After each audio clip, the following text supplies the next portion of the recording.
রাস্তায় নেমেছি।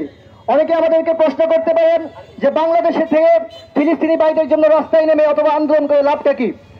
আমরা তাদেরকে বলতে চাই, আপনাদের সকলের একটি হাদিস জানা আছে যেখানে রাসূল করিম সাল্লাল্লাহু আলাইহি ওয়াসাল্লাম বলেছেন, যখন তোমরা কোনো অন্যায় দেখবে তখন তোমরা সেটার হাত দিয়ে প্রতিবাদ করো।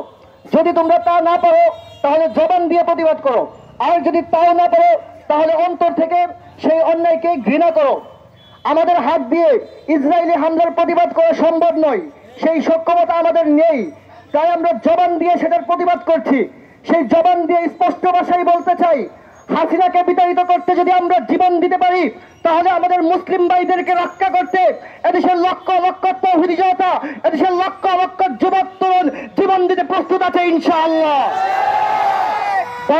ভারতীয় মুসলিমদের রক্ত আমাদের রক্ত, ফিলিস্তিনি মুসলিমদের রক্ত আমাদের রক্ত, কাশ্মীরি মুসলিমদের রক্ত আমাদের রক্ত। তাদের গায়ে যখন আঘাত করা হয় সেই আঘাতের ব্যথা আমাদের গায়ে লাগে। সুতরাং ভারত এবং ইসরায়েলকে হুঁশিয়ারি করে বলতে চাই, এই পৃথিবীর মুসলিম উম্মাহ যদি একবার জাগ্রত হয়, মুসলিম উম্মাহ যদি একবার ঐক্যবদ্ধ হয়ে তোমাদের বিরুদ্ধে দাঁড়ায়, তাহলে তোমাদের অস্তিত্ব পৃথিবীর বুকে খুঁজে পাওয়া যাবে না ইনশাআল্লাহ। সংগ্রামী সাথী ও বন্ধুগণ, এ পর্যায়ে ফিলিস্তিনি ভাইদের উদ্দেশ্যে